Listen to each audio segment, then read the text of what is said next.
Side seat ഇട്ടപ്പോൾ നമ്മൾ ഈ കാര്യം എത്തിച്ചത് എമർജൻസി എക്സിറ്റിൻ്റെ അവിടെ നമുക്ക് കിട്ടിക്കണം. ആ റെഡ് ബൾബ് വലിക്കുന്ന ഒരു സമാധാനം ഉണ്ടാവില്ല.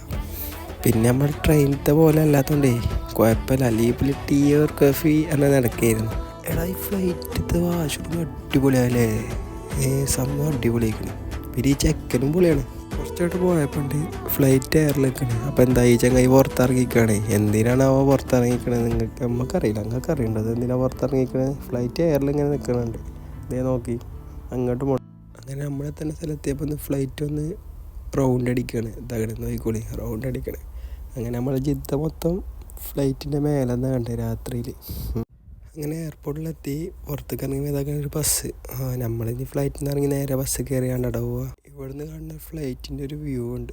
എൻ്റെ മോനെ ഏതാ ലെവൽ. ഇതിലുള്ളപ്പോൾ ഞാൻ പോകുന്നത് എയർപോർട്ടിനുള്ളിൽ നിന്ന് വീഡിയോ എടുക്കാൻ തന്നില്ല. നേരെ വന്ന് പുറത്തേക്ക് ഇറങ്ങി കാറിൽ കയറി നമ്മൾ റൂമിൽ കിട്ടും. അപ്പോൾ ശരി.